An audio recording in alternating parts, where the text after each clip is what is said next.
Hello, hello, hello. Hello. Oh, awesome. I hear you. Do you hear me?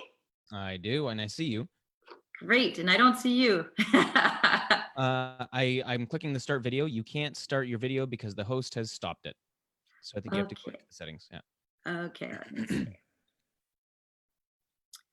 Participants. There you go.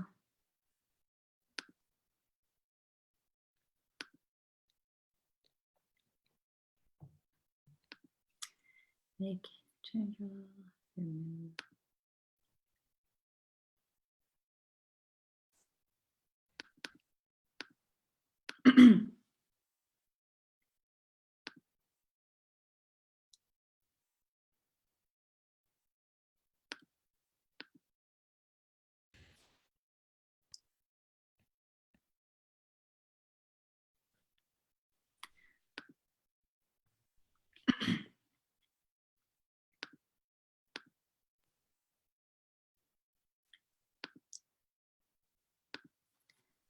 Just go here to see.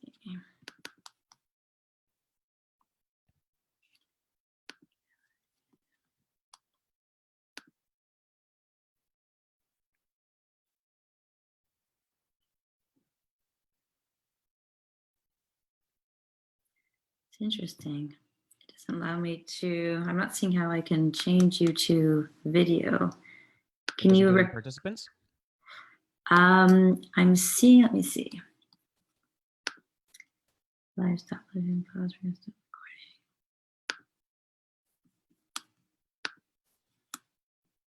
It turns out in Zoom, while you're doing that, I just went into video settings to see if there's a way that I could like ask for that, ask for it, and then it says my video. There's an option to touch up my appearance.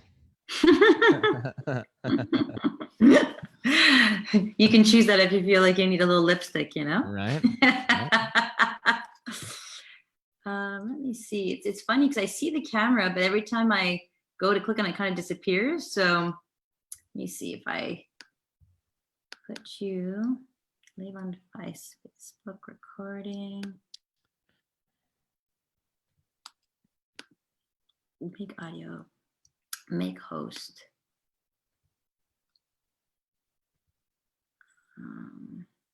Maybe I'll just put you as host for a moment. See if you have access. Oh, there you go. There you go. Right. Sometimes you have to just be a little creative with the problem solving. I guess so. There you go. Awesome. Wow, it's so nice to see you. You have this really nice mic there. I see it's perfect for the theme that we're talking about. It's right on. Yeah, it's perfect for the theme that we're talking about. Yeah, it's great. Nice and big. Great. So just before we start talking, I just want to welcome everyone that's here to listen to us. And we're going to be talking about really fascinating talk that I think is so important to talk about, how men support men in finding healthy sexuality and sort of just discovering what's going on for men and what their needs are and what how they're getting support, what they're getting support for, and what are some of the challenges that they're facing. So just to put in context, this is part of the CoCreativeSex Summit podcast series, and we're just building up momentum here with all these conversations that are just so fascinating. They've been so fascinating since the beginning of our podcast series, to just get what is not talked about out in the open around sexuality and start realizing like pretty much everyone, when you start digging into their story, has some form of struggle with sexuality. And the more we can talk about it freely, it's really allows for a lot of freedom.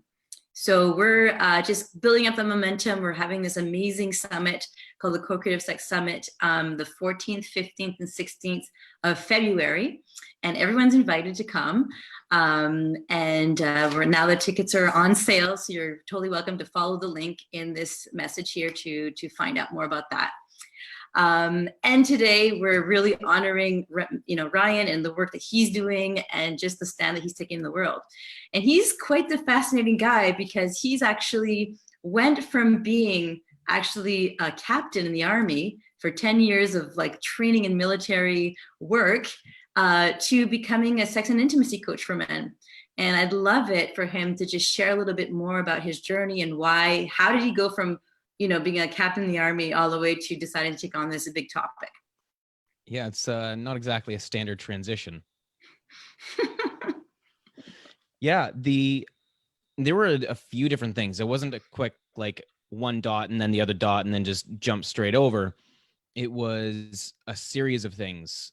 When I was younger, I dealt with a lot of resentment towards women. I used to say hatred, but it wasn't actually hatred. It was more just resentment. And I felt lonely. I was really insecure. Maybe And maybe just before you go into that, sure. can you tell us a little bit more, like do you know where that resentment kind of came from? Like what was the context in which that emerged, those feelings? Yeah. There were a few different things that kind of fed into it. And to be perfectly honest, actually, I found it was the pickup artist world. So that actually fed more into my resentment. When I was younger, when I was 17, 18, and I was looking for attention from women, and then 19, and then 20, 21, I lost my virginity, I guess when I was 19 to like on a one night stand, and then started having sex, I guess, like having a sex life when I was 21. And there was a lot of loneliness that was there and a bit of frustration around women, but there wasn't really any resentment or anger towards them. But definitely, I think I started to build up resentment because I felt that I was a pretty good guy. And then I found sort of pickup artist stuff. And I think I was around 23 at the time. And then from 23 to 26, I dabbled in that world of wanting to pick up women. Mm-hmm. And that world actually was quite, at that time, was quite demeaning towards women. Right. Things have changed a lot over the years, and now you can really see the difference between guys who are actually about helping guys just be more confident around women and developing better relationships with women. And there are a lot of really good coaches. There's Right. one coach here in Vancouver who does it. His name is Devin Ash, and he helps guys just be more confident in their skin, and social confidence, and understanding status and humor and things like that, and just developing really good relational skills. So there are guys like that are in integrity, and then there's another world where guys will use pickup techniques to just get laid. And So overstep anyways, boundaries and stuff and things like that. So yeah. if I'm hearing correctly, growing up, there was, maybe there's a little bit of maybe you were a little shy towards women, but there Yes. wasn't a big problem. It was just like, okay, how do I engage with women? How do I start getting sexually active? And there's like loneliness around that. But there wasn't any major thing that happened to you before that. But it was maybe that you're just facing rejection or like feeling difficulty reaching out to women, and then it's sort of getting frustrating and building Yeah. up, and then you found the pickup artist movement, and it started feeding this this It maybe more started. of a negative Yeah. sort of context for picking up women and what women are out to do and what you have to do to get what you want with women and things like that.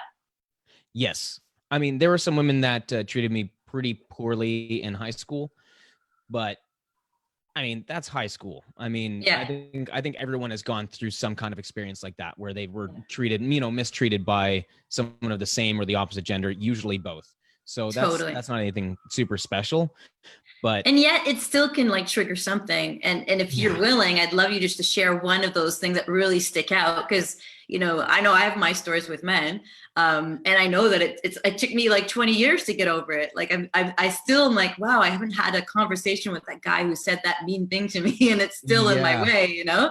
So these things can be like, they can appear so simple and so not have a lot of weight, and yet they still like orient, and we're up against that constantly or it creates a filter for us in how we approach the world. So 100%. I just love like a little example that actually felt like, hey, that felt like harmful to you as a man in high school.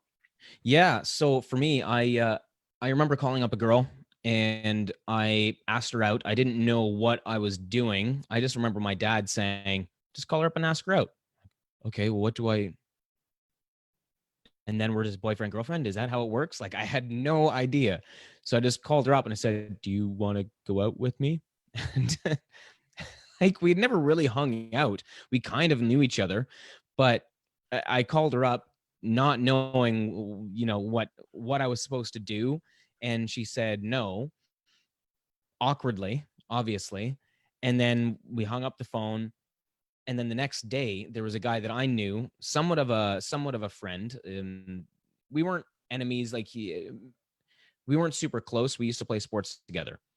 Mm-hmm. And he came up to me on the bus, and I was already pretty geeky and pretty insecure. And he came up to me in front of everyone on the bus and said, "Hey Ryan, do you want to go out with me?" God, what a loser. And then everyone on the bus laughed. And then he walked back to the back of the bus with all the cool kids. And then I was just feeling like it was absolute shit. Yeah. So being vulnerable and asking a woman out literally meant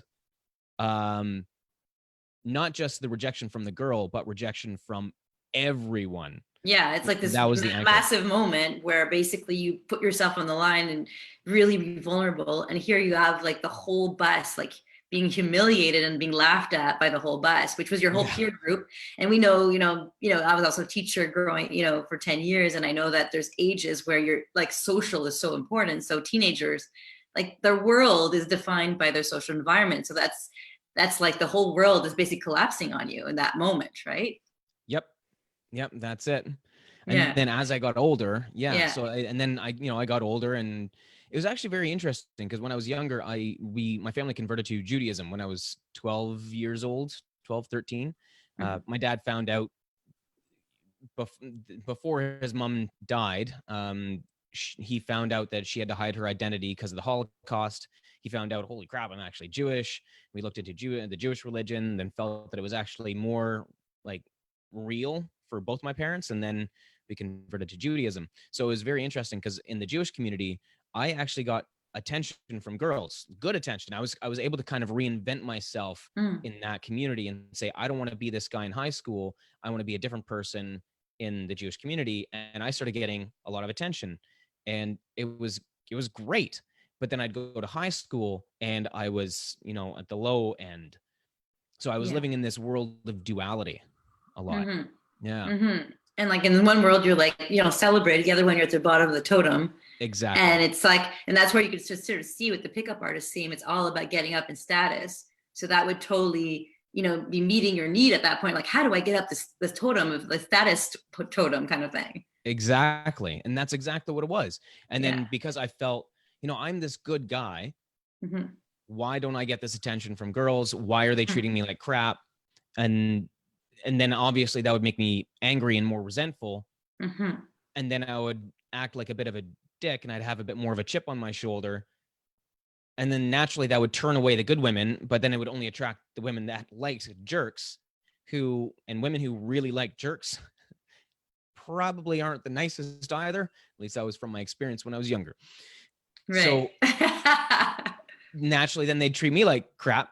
And then I'd get even more angry, and that it was just a downward spiral. It was just a downward spiral until I finally realized that I was the common denominator in all of these poor sexual experiences that I was having. I was dealing with a lot of sexual dysfunction and just poor, like really bad relationships. And then I realized, crap, I'm the only common denominator here. And all of these women, there's a pattern here, and I'm the only source of that.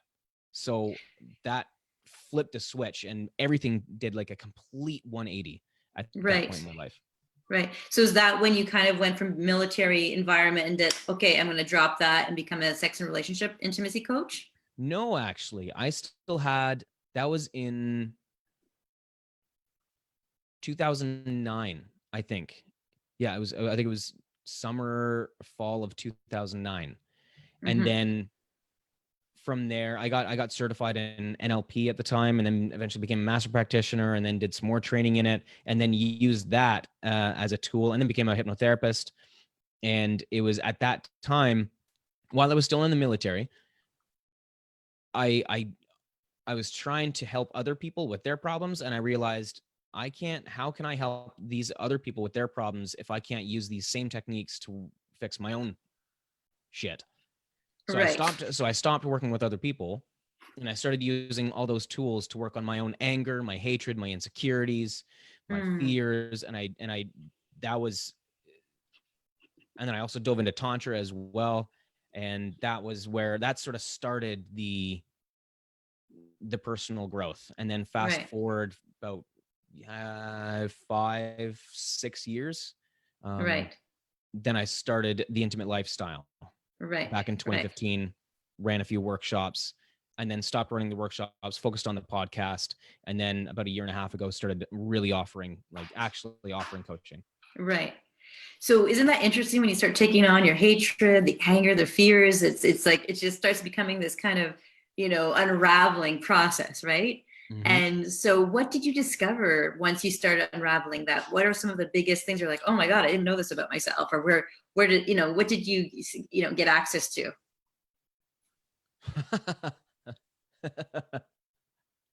What didn't I? I would say the first thing that's coming up for me is that sex is by far one of the best doorways into personal growth and self-awareness. That is, Absolutely. Yeah. yeah. I mean, entrepreneurship is also a big one, starting your own business, but not everyone does that. But Mm-hmm. everyone wants to connect with another person. Mm-hmm. Well, I'd say the majority of people want to connect with another person, especially Mm-hmm. sexually. Mm-hmm. So that's a tool that we can all use to really explore inwards. Mm-hmm. So that's probably one of the biggest things Absolutely. that's the first thing that came to mind when you asked the Totally. question. Yeah. And when you dug under, did you find anything like sort of like anything to do with your family system and things like that, that were how things got structured for you around men and women and, the different roles that you were invited to play? Or did you see anything there? Or was it mostly like high school and social kind of context? I would say, well, that's a good question. Nothing's really coming up for me as anything that really stands out. Okay. Can you Okay. ask the question differently? Maybe something else will come up. Well, when you started digging into the hatred, for instance, and you followed that line of hatred, and because that's an intense experience feeling, right? Yeah. And of course, there's those things that happened to you in high school, but was the seed of that before that? Yes. It wasn't from parenting. No, It was from high school, for mostly high sure. school. Okay, Yeah, okay, mostly cool. high school, and then it was also from the pickup artist world, That where sort of because just stoked the like I said, fire kind of thing. exactly, it targeted the biggest insecurity, and then I Hmm. just kept on poking at that. Yeah. What was the hook line that like spoke to you when you first saw the pickup artist lines? Because I out of curiosity when I was doing my research for my book, I followed down one of those rabbit holes of the pickup artists, and they kind of like, it really grabs you, in terms of like, I'm trying to think of some of the lines that they had, but it's like, are you really, frustrated, or like, are you really pissed off with how women treat you? Or I don't know, it was kind of like, is there something that hooks you in? Yes, nothing that's really popping up as like a specific line.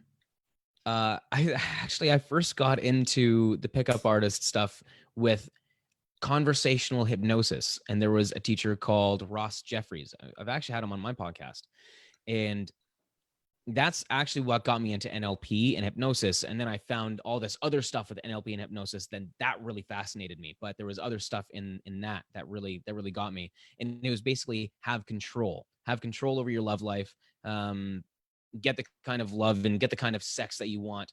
Get the be desired. These were the By things the way you're that I really wanted. speaking and presenting your ideas kind of thing, or kind of planting ideas in the other person's mind kind of thing? Yes. Yes. It was pretty cumbersome, to be perfectly honest. It was very contrived.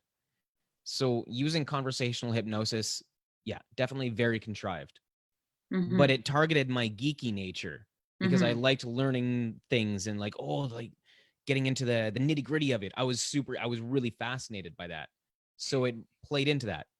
For Could you me, just that's something that could played you for me. give, like, I find it super fascinating, and this is not necessarily the thrust of everything we want to be talking about Yeah, today, it's but all I'm just good. curious, like when you go in there and it was like targeting that geekiness, like what was the actual, what was it actually that you were, you know, what was it actually trying to, what am I trying to ask you? What were you actually trying to, let me just get my idea straight here.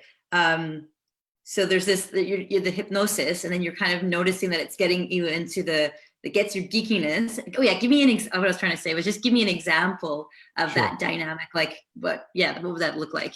Sure. So the first thing that comes to mind right now, because I've forgotten pretty much the majority of it, but the biggest thing that comes to mind is this. I think it was called the blowjob story or something, the blowjob technique, and eliciting. So basically, describing a story of, and I've said this, I've shared this story before, but I'll share here too. So the story is basically just talking to a woman and saying, you remember, like, you've had a bad day before and you're driving home and you're super stressed, and all you can think of is, when you get home, are you gonna have a shower or a bath? Like, do you prefer showers? Or do you prefer baths? And then the person says, bath or whatever. Okay, great, cool, bath.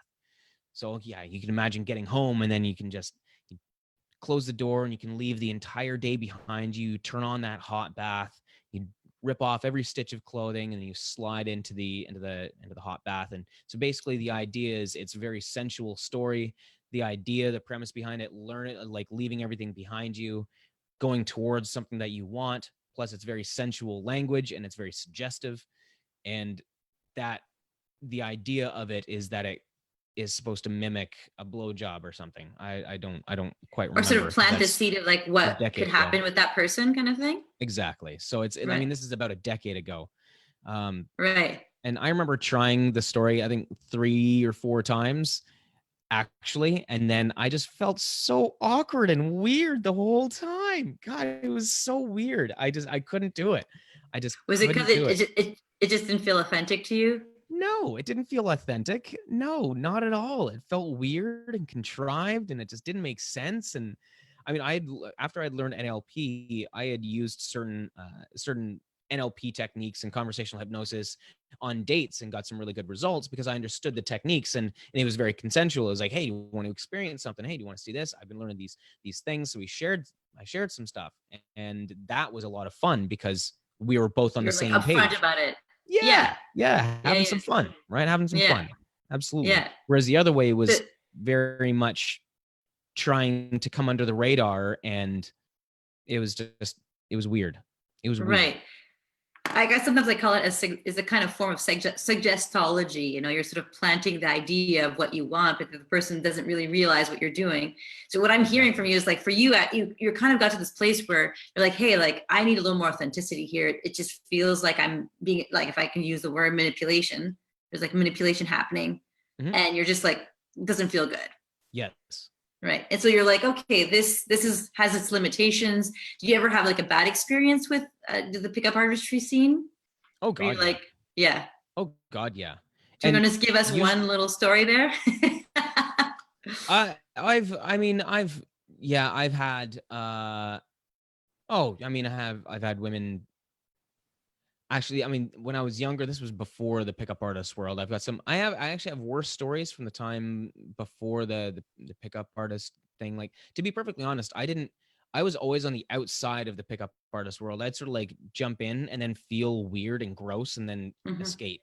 But then it was always lingering because I always had that insecurity. And then I'd jump back in, and then it'd feel weird and gross, and I'd be around a lot of weird people, and I'd just jump back out again. So, but ultimately what I wanted was better relationships with women. I wanted to have more control over myself and have a bit more control over my my sex life. Not that I wanted to control people, but I just wanted some better results. And I eventually found a program. It was called Social Fluency. It was here in Vancouver in 2010, in February 2010. And I even said to them, hey, I'm not looking to do pickup artist stuff. I just want to improve my relationship with women, and I want to have better sex. And they said, totally, very happy that you said that, because that's actually exactly what we do. We don't give any canned lines or scripted stuff or anything like that. It's purely about developing better connections. It's like, awesome, Right, sign me up, right, I'm in. right. So that's also so sort of interesting. You kind of like were diving into it, but there was something that didn't feel right for you. And then at one point you're like, okay, I really And want that actually, my need is actually to have better relationship and better sex. And I'm feeling inadequate as it stands. And how do I get there kind of thing? exactly. And because I was getting all these really crappy results from the pickup artist bullshit, it fed into the loneliness because I was getting a lot of really shitty results. And Mm-hmm. all I needed, yeah, I mean, yeah. Can you give It just me fed into it. one example of one of those shitty experiences if you're willing to go there? I remember approaching one woman.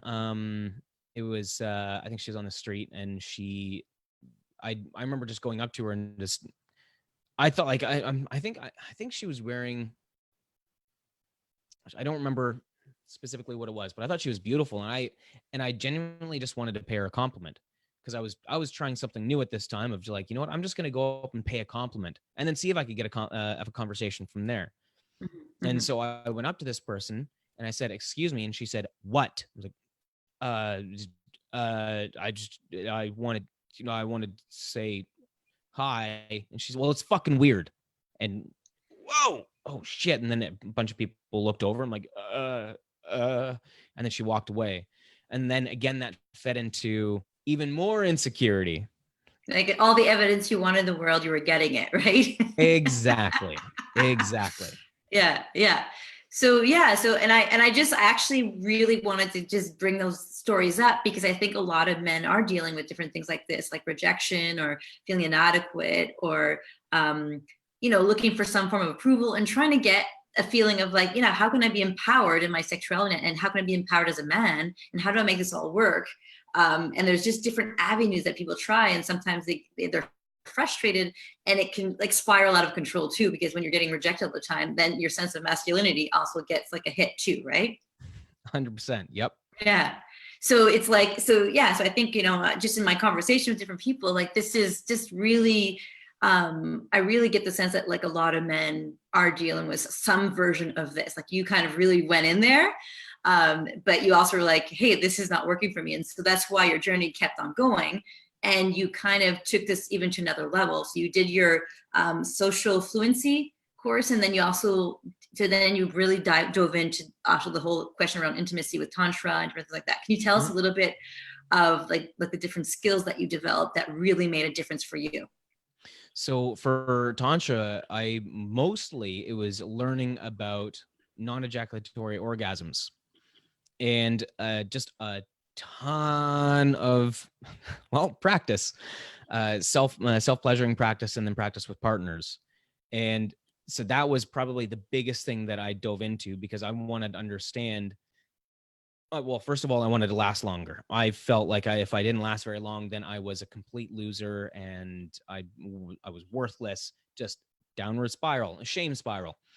Yeah. So that's what I really dove into. I didn't get into tantra stuff until probably 2014, 2015, and I've dabbled in it.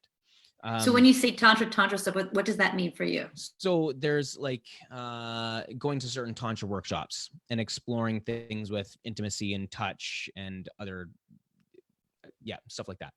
Intimacy Okay. and touch.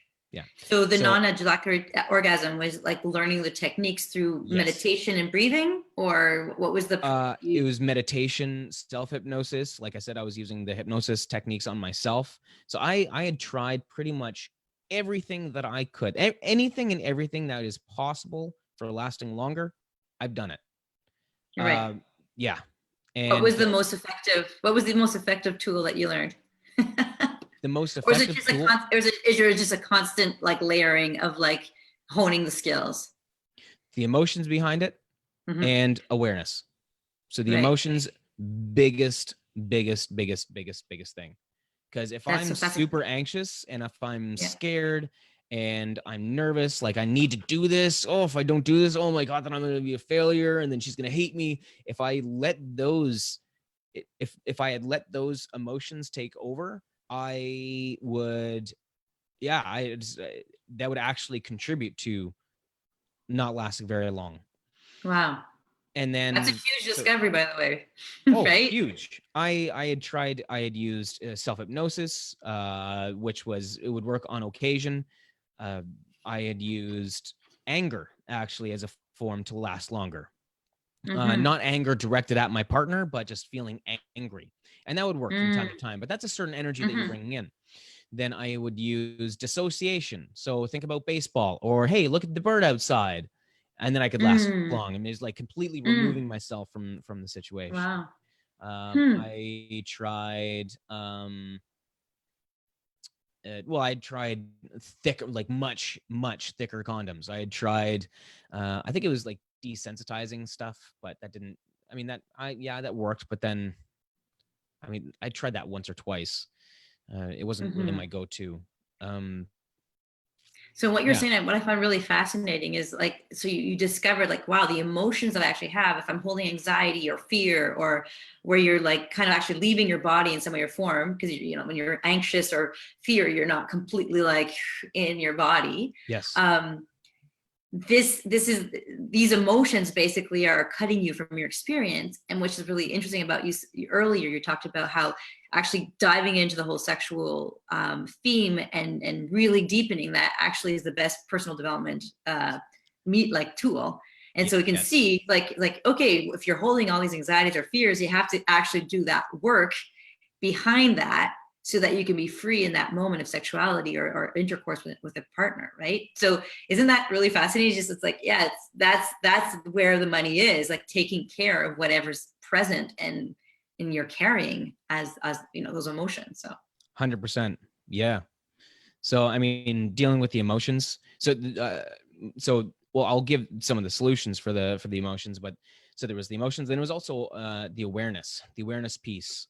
A lot of times, so for example, a lot of times when guys get close to orgasm, if they don't even understand the difference between ejaculation and an orgasm, right? They associate the two. They'll get close to ejaculation and then they'll think, oh my God, I'm so sensitive right now. I'm so sensitive. They think that I need to just pull away, right? And stop it all. Or they think, oh my God, it's done. Like I can't keep going. I've got to stop. And then the anxiety kicks in, which then amps up the heart rate and then makes you even more tight. But the truth is that if you understand that pleasure, when the pleasure wave comes up and you're close to ejaculation, you can actually ride that out. Not like I'll stop or maybe thrust slowly, but I'll usually just ride out that wave. And after maybe 30 seconds of riding out the wave, or even up to 5 minutes of just riding that wave, it will actually go back down again. And then I'll be able to last much longer. And then I can actually bring up that wave if I want it. So I had to learn to relax when I felt that pleasure and relax into it, allow it to be there, and know that, first of all, it doesn't mean anything negative or bad about me as a man. She might not like it, but she doesn't get to determine who or what I am as a man. I do. So, what do you mean? Like she won't like what part? The fact that you're not ejaculating, or what? So let's say I did ejaculate quickly or faster than she wanted, and let's say she got upset, which has happened in the past. If I put all of the weight of my masculinity on what she says about me, then that's going to mean everything about me. It's very disempowering situation for you. Extremely. But I hold that power, right? So I take that power back, which allows me to relax. So that way I can, if it happens quickly, okay, well, great. It happens quickly, whatever. There's other things better that I luck can next do. time. Yeah, well, yeah. And plus there are other things that we can do in the bedroom besides penetration. So totally, yeah. That's cool too. Yeah. So just relax and then relax into the pleasure and then it'll subside again. So that's an awareness piece. There's also aspects of how I used to have sex as well. I used to think that, sex is just thrusting the whole time, but you can grind, you can go, it's slower thrusting. You don't have to be like railing the person the entire time. And that's usually not what what I've found is that women don't want to just be railed the whole time. Some women like the really rough sex, and sometimes it's a lot of fun. But if that's your go-to, then you're just a one-trick pony, and it's not. What I'm You're not being hearing is like a this. dynamic lover. So what I'm hearing is there's a real process of like self-mastery that brings you to that dynamic lover. Like there's different like when you self-master these different things and you can play with the different possibilities on your palette of like colors, let's say, Yeah. and it allows you to try different things and have like go down, go higher, and try different movements, different things, and it just gives you more sense of like control over what's happening to you. Yes, exactly. And that's empowering for you. Well, yeah, it's very empowering for me. And then if I have the awareness of that palette, right, of sexual colors and sexual tools for myself and also for my partner, the more I learn, the more tools I have, the more dynamic I become, the more I bring to the table sexually. And that doesn't mean that sex is going to be extraordinary every time. Sometimes sex is just going to suck. There's just, maybe you're not into it. You're firing on different wavelengths. Just so, I mean, that It's just like communication, sometimes we're like the flow of the communication, everything we're saying, the other person understands. And sometimes like we don't understand each other. And we're like, boom, boom, boom. And it's like not landing. exactly. So it's just a possibility that's out there. Exactly. And I think a lot of people bring a lot of seriousness to sex, where, sex is supposed to be fun and connective. So I also think that Almost like nowadays, it's almost like a way they evaluate themselves, like, oh, for performance. It's like, okay, did I achieve yes, this? And then it takes out this, it's almost like, you're getting graded as opposed to being like, hey, we're just like in this dance and playing together and enjoying each other and being in this exchange. It becomes like, okay, did I succeed? Was she pleased? Was she happy? It goes through this exactly. checklist. And I think that that's kind of the way the society has gone, is towards a masculine perspective of sex, which is goal oriented. It's about orgasm. It's about achieving something, rather than a feminine. So like the Tao, if you look at the world from a Taoist perspective, there's masculine, feminine, light, dark, yin, yang, and each one has different energies to it, right? And it's in the dance of the two that creates life. And provided you have balance, that is the Taoist way. That's the way. So a masculine perspective of sex is very goal oriented. Going to have sex, have an orgasm, certain amount of time, we've done it. And if the guy doesn't ejaculate, well, then that's my fault, and that's my problem, and he must not like me. I've had a lot of women who didn't like it when I didn't ejaculate, and I had to coach them through the fact that, hey, you know what? No, just because I don't ejaculate doesn't mean I either don't orgasm, and it doesn't mean I don't enjoy it. So and they sort of take that goal-oriented thing of like, oh, if he doesn't ejaculate, then it must mean that I'm not good enough or not sexy enough or not this enough. And there's a story that happens there. Exactly. Yes. And then same thing for women, is if I don't orgasm, then it's a failure. So, and actually on a side note, I saw on this website called Broadly, and there was one article that said men use women's orgasms for their own ego. And so naturally I was a little bit irritated when I saw that. And then I went into it, and I was partially irritated because I felt misunderstood, but I also recognized that they were highlighting a part of myself that I didn't like, because there was a part of me that did do that when I was younger. But it's also ignoring all these other aspects that I bring to sex, because I just want to be a good lover. I want to take care of my partner. I want her to have a good time. So it just felt like it was only highlighting the dark side rather than also recognizing everything else. But so, and like the women can easily use the man's orgasm as a way of gratifying or sort of validating herself too. So it's a two-way street. 100%. What was funny is that after that article, at the bottom of that article, that was basically just berating men for appropriating women's pleasure, at the bottom of that article, the very next article was, women don't experience orgasms because of their incompetent male lovers. So all I could think is, are you kidding me? In this one article, we're talking about men providing orgasms, but then you're going into the state where it's because men are appropriating sexuality. And then at the very next one, women aren't experiencing orgasms because men don't care about your pleasure. It's like, Jesus, damned if we do, damned if we don't. Like, what the hell is going on here? This is craziness. Yeah, that's when you see like big, broad statements that just sometimes miss the mark, right? The nuances get kind of, forgotten. Not everyone's having the same experience out there. Yeah, exactly. There was a segue. I went on that side tangent. It was supposed to be a side tangent, and now I lost my initial So let's see, what were you talking about? You were talking about just the self-mastery, the women orgasm, like having an orgasm and it meaning something for the Right. man, and the Yes. women, Yes. orgasming for the man. Yes. So it was about the masculine perspective of goal oriented. And I think that we'd be better served to go towards more of a feminine perspective, which just has to do with the experience itself and just enjoying the experience, removing the Mm-hmm. goal of orgasm and just being in the moment, being with your partner, experience, enjoying the pleasure, enjoying the touch, enjoying the intimacy, enjoying the kissing, enjoying the physical sensations, just being in that Mm-hmm. moment. And if So we do that, then that's going to remove any of the pressure to be anything other than who you are and having anything other than the experience that you're having in the moment. exactly. So as you were collecting all these experiences and suddenly now getting success and like learning the skills and what did that give you access to? Like when you started feeling confident with these different things. It gave me freedom. Full stop. Freedom from emotional turmoil, freedom from insecurity. I'll still notice insecurity pop up every now and again. I mean, I'm human, so I still Of notice it. course. I'm not But superhuman.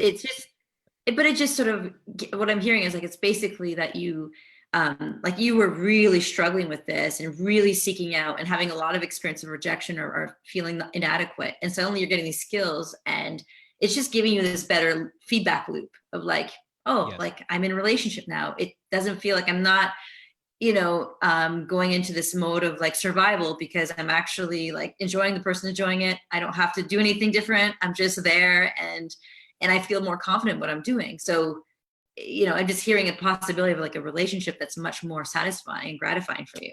Much more. Yeah. And also like the way I view it for freedom wise as well, the more I learned, because I was really scared of asking to learn more about sex. And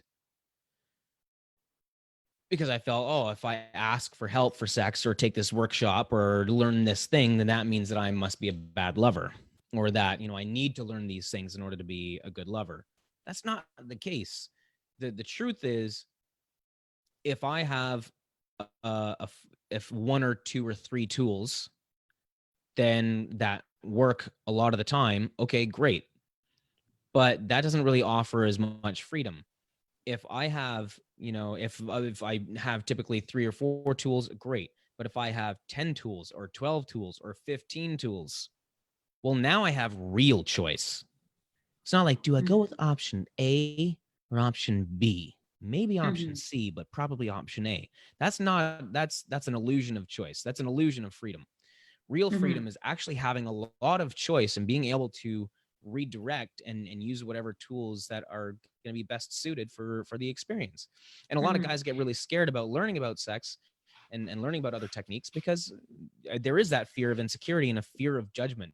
And I've definitely met women who have judged me, like when I was younger, for sexually. So I certainly don't want to admit that there's something more that I could learn, because I'm going to be perceived as less than, at Right. least by less mature women. Mature Right. women will say, no, that's great, learn more, Go please. learn more. And then come talk to me. Yeah, exactly, right. So what I hear too is that basically going through all these different workshops and learning these different skills is also like a sort of integration, where it's not just like a skill that you're like, okay, this skill, I'm going to try that out. It's like you just it started becoming part of you, and it can be more in that sort of fluid dance with the other person. You're not like, okay, I'm going to do option A, B. It's just like it comes more naturally. That's what I'm hearing. Yes. Yeah. Yeah. I don't know why it's I just as you said those words back to me, I imagined AB as in the choices from a Nintendo, like the Right. A B forward select start select or something, up down A B select start or something. Yeah, I don't. Yeah, so I was just imagining that. Yeah, sorry, So that's my mind great. went to a So weird great. place. So what I'm hearing too is that so you took this on yourself, really got all these skills, and you probably just saw like, hey, like if I really need this, and it made such a world of a distance for me, other men probably will need the same kind of support. Yes. And then you started offering your services as a coach and as a intimacy coach, and even, you know, helping with the whole like learning how to control your sexuality and ejaculation and different techniques that you could sort of guide the guys through. Is that Yes. correct? Yes. So so just tell me again, so it's the Intimate Lifestyle, that's your brand? The Intimate Lifestyle. Yeah. Yes.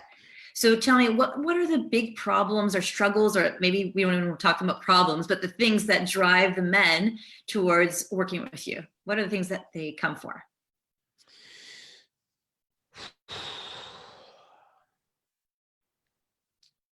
It's varied.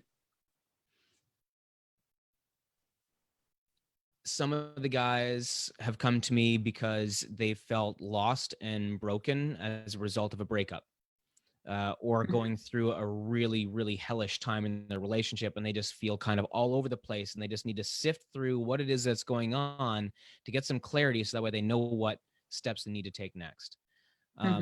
Or they need to just understand, like, what did I do wrong? How can I prevent this from happening? I want this relationship to work out. What can I do to improve the odds of this relationship working out? So there's pieces around that I coach on. Then there are guys who come to work with me because they just want to be a better lover, and they want to understand their own sexuality. There's some shame around their sexuality. There's some shame around their sexual expression. There's some negative or counterproductive sexual patterns that they want to work on. Maybe that's delayed ejaculation or premature ejaculation or watching too much porn. So I work with the guys around that. And then lastly, what I work on is there's a particular modality that I've been trained in.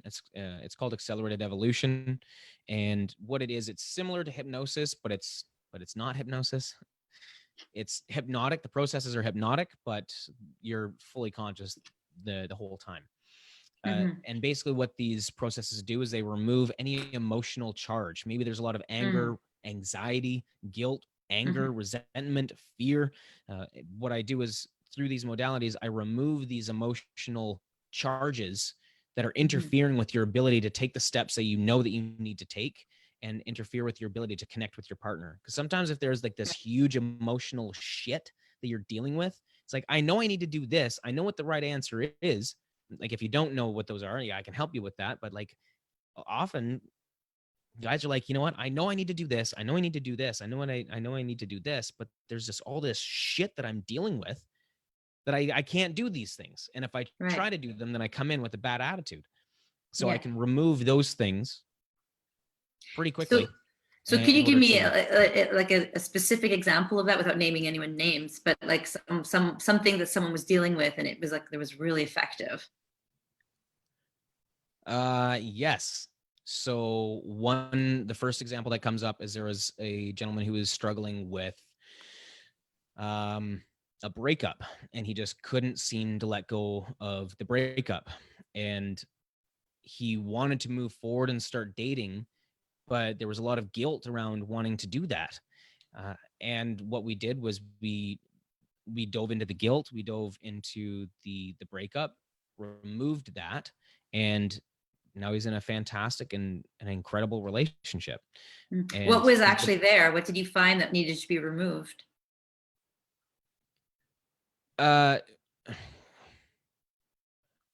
it was the guilt. I mean, I've worked with a number of people, so I'm trying to do this off my memory right now. Like guilt about dynamics of like maybe being over responsible, or guilt, maybe he cheated on someone or something like that. It was kind of a caretaking. Okay. There was some caretaking in there, and recognizing that by him leaving, it's actually serving her, because he wasn't fully bought in the relationship. Even though he really, really cared about her, he wasn't fully bought in. Right. And yeah, and you know what? I've had partners that really cared about me, but they weren't fully bought in. And I was, at the time, the breakup sucks, but I'm happy the relationship ended. I'm thinking of one in particular, because I don't want to be with someone who doesn't choose me. for whatever reason Yeah. that's there. I mean, we don't necessarily control our attractions. If we did, we'd all be in happy and perfect relationships, but we don't control our attractions. Right. So it's accepting that. So that's Yeah. one such example. I've worked with. Okay. There's another gentleman who is dealing with trauma of finding out that his partners had cheated on him. So Right. remove those traumas, because if we're carrying that trauma, there's Yeah. not going to That be betrayal or exactly. It's like you're not going to want to open up if you're dealing with if that you don't trauma, feel right? safe. Yeah. Yeah, Exactly. totally. So you're mentioning a little bit that some people also come, because they're maybe noticing they're watching a bit too much porn. Can you tell me a little bit about that world for men? Like what's going on for men in relationship to porn? Yes. So when it comes to porn, usually if you can't turn it off, if you can't masturbate without it, it's usually some form of escapism, or there's a sexual desire that the individual wants, but they're ashamed of it. So they go into the porn world to explore this desire because it's the only place that they feel that they can really explore it. Mm-hmm. That's what I've seen. That's at least that seems to be the pattern so far. Mm-hmm. And so basically, like, then what happens is they get kind of attached to it and they keep on doing it. Like, what do you think of the term porn dick? Porn dick? Yeah. Yeah. Porn dick. Well, there's another thing here as well, is that if you're feeling lonely, you can Mm-hmm. go online and there's all of these women who are ready to give you attention. Beautiful women, beautiful women, that the type of women that you find beautiful are there giving you attention. They're making eye Mm-hmm. contact with you. I mean, they're Mm-hmm. looking at a camera, but for you, it feels like they're making eye contact with you. So maybe the feeling is just loneliness. Like Yeah, that's totally. it too, right? So there's Yeah, I remember emotional. watching this whole documentary on webcamming, and that a lot of the guys, like, that's what they would do when they come back from work. They would just go and they were like, you know what, these people, this woman's there behind the screen and it's live. So there's this whole feeling of like being part of a community. And so there's that loneliness too, which also could be a bit self-perpetuating, because when you come in and then you also don't initiate in the outside world any more contacts, and you just kind of go down that sort of online rabbit hole. But it's like basically they're trying to meet that need of like, I'm lonely. What do I do to get out of that state, kind of thing? This is uncomfortable. Yes, exactly. There was so for porn dick, right? So porn dick. There's a few different layers to that. So if you it's basically Pavlov's dog. So if you know Pavlov's dog, it's classical conditioning. Pavlov would ring a bell before he fed his dog, ring the bell, feed the dog, ring the bell, feed the dog, and then eventually he would just ring the bell and the dog would start to salivate, anticipating the food. So it's the same thing for porn. Get turned on, watch porn, ejaculate. Watch porn, get hard, ejaculate. Watch porn, get hard, ejaculate. So what starts to happen is you start to associate one particular type of, so either there's a few things. You start to associate a particular type of woman. You start to associate a particular sex act or certain sounds. You start to associate these things with arousal and with erection, with your erection. And then when you're with a real woman and there's all this lead up to sex, it's not just she shows up in the exact way that you get through porn. You're not going to be able to, like, your brain's like, what, you want an erection? What are you talking about? But it's not a, It's not that little bell. it's not the bell. It's not the bell. It's not feeding time. I'm just going to stay relaxed in here, penis just stays like all curled up, just like chilling. It's like, no, I'm good, man. It's like, the fuck, bro. So that's what porn dick is you're associating the porn with your dick. So you have to start to take back your sexuality. The best way to do that is turn off the porn. Right. Stop watching porn. Right. And eventually you'll start to get erections. You'll start to get really, really, really, really horny. Yeah. What do you say to men that say like, hey, I really can't stop the porn. Like I'm just too dependent on it. I can't stop it. Like I can maybe reduce it, but I can't stop it. That is going to be exploring what it's going to get into the theme. So what kind of porn are you watching? What I've had a couple of guys actually say that they watch gay porn, even though they're not gay. Yeah. They watch gay porn. So okay, well, why are you watching gay porn if you don't associate as gay? And then we get into it. Well, it's actually about intimacy. So if maybe it's a certain type of sex act, so I'd get into this porn of watching more aggressive porn. Okay, well, so let's explore the aggression. And I think sometimes people are scared to talk about the darker aspects of their sexuality because they think, oh, if I explore this dark aspect of my sexuality, then that means I want to hurt people. It means that I'm a terrible person because I'm a good person. I don't want to hurt people. Why do I like these darker things? Why do I like these things that are so shameful and disgusting and gross? Why do I like this? I don't want to bring it up. So it's really important to go into those aspects and just allow yourself to like what it is that you like. And you can find ways to explore things in a healthy, consensual manner that will feed into your desires. And sometimes those desires happen with porn. You get into it and then you become numb to a certain type of sex act. So then you need something that's a little bit more intense and a little bit more intense and a little bit more intense. We're trained for novelty. And if you can go in and get any kind of sexual fantasy filled in porn, naturally you're going to become desensitized. Right. I mean, if we think about, go ahead. I was going to say, you can finish your idea. If you think so when you think of like 100 years ago, women showed a little bit of ankle or calf and it's like, oh, okay. Yeah. And now you've got porn on Instagram. I mean, it's not porn, but it's basically softcore porn. Women taking photos of themselves in sexually suggestive positions and wearing basically nothing. And it's going to elicit sexual thoughts. It's going to, whether you want it to or not, it's going to elicit sexual thoughts. So I think you become desensitized and you're looking for that novelty. So what I'm hearing too is that basically if you want to get out of that kind of spiral going, getting more and more attached to that way of getting your fulfillment, like you talked about, like turn off the porn, it's kind of like, a process then of almost like rediscovering yourself and rediscovering your own capacity without going through something that comes from the outside like that. Yes. It's almost like a process of like reclaiming one's sovereignty from something that's coming and like stimulating and you pulling you down a desensitizing path, basically. Yes. You're literally giving up your sexual power by watching porn. Now, I watch porn. Like I watch porn. I usually don't watch. So I'll turn on porn and maybe I'll watch it for like 2 minutes and then I turn it off. And then I go into my mind or I look at a particular photo or I'll just get into my imagination.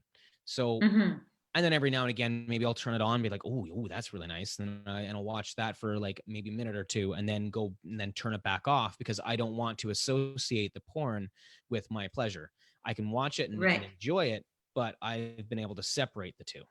And then sometimes I'll just completely indulge and I'll just watch a porn video and just go into it. And then sometimes I don't do it at all. So I've got like, if you want to use porn, that's great. That's fine. But it needs to be from a place of empowerment and understanding your own sexuality rather than from, a place of reacting and trying to feed into something. So I found that very interesting. You said, so basically when you watch porn, you're kind of giving up your sovereignty. What do you mean exactly by that? You're giving up your sexual power. Because when you start watching porn, your association, like you're outside of your body, you're looking at something. When you feel your sexual energy and you're really turned on, like let's say you're having sex, you're again, that's also training you that if you're watching porn, you're trained for watching something outside of you rather than being in touch with yourself. So it's learning to experience and explore your own sensations in your own body. So that's a really great distinction. Yeah. So if I'm watching porn and I'm just masturbating, I'm just watching the porn. I'm outside of my body until the pleasure gets to the point where I don't know what to do with it, and then I just ejaculate. I just associate out here. I'm outside of my body. And not only that, but now I'm giving up my sexual power to porn because I won't be able to get hard unless I'm watching porn. Or I'm giving up my sexual power because I don't know what it is that I'm feeling in my own body. I'm giving up my sexual power because now I ejaculate super quickly because that's what I do. I turn on porn, I jerk off, minute, 2 minutes, done, good. Okay, well, great. Well, now that's removed my ability to explore and experience sex that lasts 10, 15, 20, 30, 40 minutes with the woman. Because I can't do that because I've literally trained my body to ejaculate quickly with something outside of myself. So I'm giving up my sexual power the more I watch porn. And also, if I'm watching porn and I'm associating, there's a pattern in the type of porn that I watch, like a common emotion or a common theme in the porn, I am literally giving up the power that I have to explore that part of myself and get it met in the real world. I'm giving up that power of myself to what's going on the screen. By saying it's a shameful part of me. It belongs over there. It doesn't belong in here. And instead, I'm going to feel shameful. And shameful is not empowering. Cool. Wow, like this is such a fascinating topic, and I'm such a stand for just really exploring what is our sovereignty as human beings. Like I'm just always fascinated and fascinated to take that theme through sexuality. So I'm so happy that you bring that up. And I'm being mindful of the time right now because I know that we're coming to the end of our podcast. But and I just feel like I could talk to you for hours on this. There's so much more to explore. But yeah, I don't know if there's like a closing statement you'd like to say, like one thing that you'd like to say to maybe men that are struggling out there. What would you like to tell them? You're not broken. You're not broken, dude. It's all good. You're not broken. I think that's the first thing that I can I love that word. Like, so when you say you're not broken, why would someone feel broken? Like that their penis is not working and they're not capable to be not fulfilling lasting long enough, and they feel like crap. They feel like they're not getting hard, and they feel like I'm not man enough. They're not they're watching too much porn. They're ashamed of a certain type of porn that they have, and they feel that they think that they're broken. You're not broken. Right. You're not broken. Awesome. Okay, I love it. Thank you so much. This was so fascinating, and I might have to get you back on the podcast at one point because there's so much more to talk about. It sounds good to me. Yeah. But yeah, I just want to thank you again and just invite everyone. Like these are the kind of conversations we're having on the CoCreativeSex Summit podcast series. And we're also just like really building up to getting to this place where we're going to have a live event and bring in some international amazing people, including some people that Ryan knows. I know that Destin Garrick from the Evolved Masculine will be coming in giving some workshops. Someone I discovered that is just blew my mind away, that actually is in the UK and works in Berlin and Australia. He's never come to Canada yet, but he's coming over for us because I interviewed him and I was like, you have to come. His name is Shaney Love, and he does he really deals with conscious kink, but from this really grounded, really powerful container place. And I'm just so excited for other people to discover him. And I have Davey Ward that does Authentic Tantra. And just, we're going to deal with Helena, who does the Wheel of Consent. And also another big discovery I made in my book when I was interviewing people was Nathan Marcuzzi, who has developed this whole thing around the energy ecstatic experience. So he basically teaches people how to move energy through their body without basically even almost being touched, like basically experiencing that energy move. And I was in one of his workshops and I was just like, I don't even think it's going to happen to me. And it like this energy went through my body. I was like, holy crap. But it's like all these fascinating people and skills that people are going to come and share on the 14th, 15th, and 16th of February. So I would love you, Ryan, to be there, and anyone else that would love to participate. That'd be really awesome. That sounds like a lot of fun. I am always a student when it comes to sexuality. So, and awesome. Pretty much everything. Also, I just wanted to acknowledge the people who made comments. Thank you very much. for making the comments. And if you want to reach out and talk, I'm more than happy to talk. So awesome. Yeah. And maybe you can do your last little pitch about like how people can reach you. Yeah, absolutely. So you can reach me on Facebook, Ryan Thomas TIL, for the Intimate Lifestyle. You can also go to theintimateliFestyle.com, and you can go to the about page, and you can also find me at Ryan@theintimateliFestyle.com. Awesome. You are amazing. And I'll definitely have you back on the show again. Sounds good. Thanks a lot, Julie. Okay. Much love. Okay. Talk to you soon. Take care. Bye.